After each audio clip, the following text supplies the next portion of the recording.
Welcome to Book Talk. We're living in the twilight years of a unique historical era. Ever since the Soviet Union imploded, the United States has been the strongest world economy, the strongest military power, the dominant cultural force on the planet.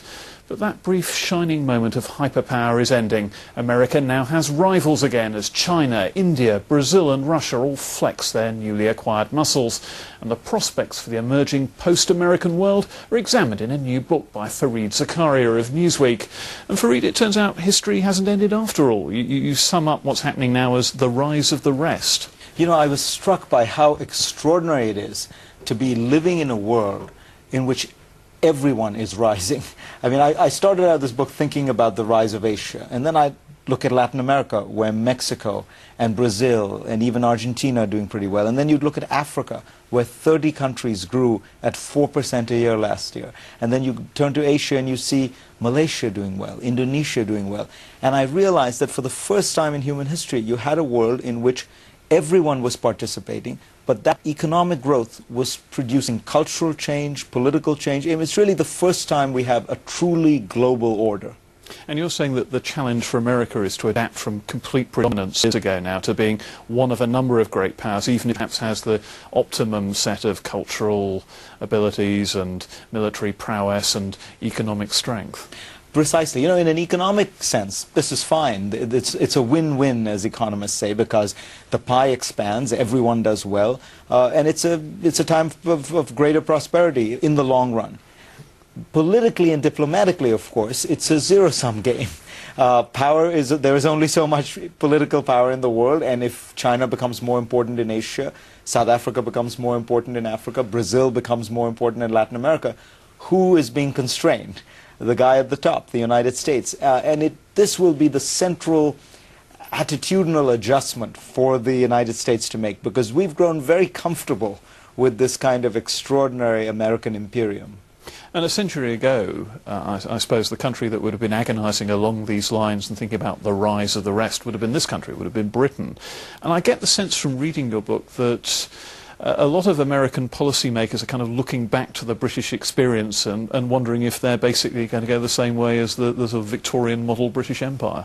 I'm fascinated by the British example, because you're right, there's only one experience really in modern history of a country that had the same kind of global reach as the United States, and that was Britain, really probably Edwardian Britain more than Victorian Britain. But it was sort of Britain in 1910, 1905 even, is dominating the world the way that the United States is today. The big difference, I point out in the book, is that fundamentally Britain was undone by economics, not politics. I think British diplomacy during the early half of the 20th century is actually quite sophisticated and savvy. The problem is that it is industrially being hollowed out. Economically, it cannot compete with Germany and the United States. In America, it's actually the opposite problem.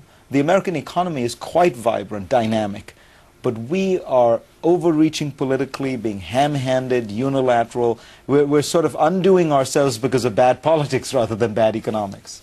It's because you paint a picture of a United States that has this incredibly strong economy, but actually at the head of it all, a rather ineffectual system of government. I found that a bit surprising. People tend to think of the United States government as being a pretty powerful creature, but you depict it as rather sort of thrashing about, not knowing what to do, internally deadlocked. No, in fact, I think you're exactly right. People have mistakenly think of the United States government as very powerful. I go around the world and I find that in general people's biggest misconception about America is that the American government is very powerful and very smart and very wicked. And I always tell them, forget about the wicked part. It's incompetent and dysfunctional. So don't imagine these conspiracy theories, because God knows the CIA couldn't pull them off. Actually, America thrives despite its government, not because of it. It is American society that is really vibrant and dynamic. The American political system is very dysfunctional, captured by special interests, and a kind of smug imperial elite that doesn't really want to look at this world. One of the contrasts I draw in the book is between American multinationals that have gotten very savvy at understanding this new post-American world because they have to live or die by it, and the American foreign policy elite that really still want to live in the old world and still want to believe that the old rules will apply, and if America just issues diktats a little bit nicely this time, it'll all work out fine. Well, that sounds a bit like the British parallel we were talking about a few minutes ago. I remember, you know, when I was a little bit younger, people used to still talk about it, more or less every British institution as the best of its kind in the world. Is America locked into that as well? It is, but it is beginning to recognize that it's changing, and I'm trying. One of the reasons I wrote this book is I want people to realize that, you know, I have a list in the book which I think is really has actually jolted Americans more than any other part of the book. I point out that the largest publicly traded corporation in the world is now in China. The largest investment fund in the world is in the UAE. The richest man in the world lives in Mexico City. The largest refinery in the world is in India. The largest Ferris wheel in the world is in Singapore. The largest casino in the world is in Macau. You know, all these things that once would, as you say, instinctively have assumed, well, of course it must be in America. They're not in America anymore. And I think it's a wake-up call for America to realize the natives are getting very good at capitalism. And so you've got a set of prescriptions of what America ought to do to make its way in the new world that's springing up around it now, in a world where it can't simply lay down the law to everybody else. You know, I think it's a reminder of the point you began with, which is that the United States still will be the single most important country in the world, but it will merely be the single most important country in the world, not the dominating superpower, not the hegemon, not the definer of the international system. It will have to play with others.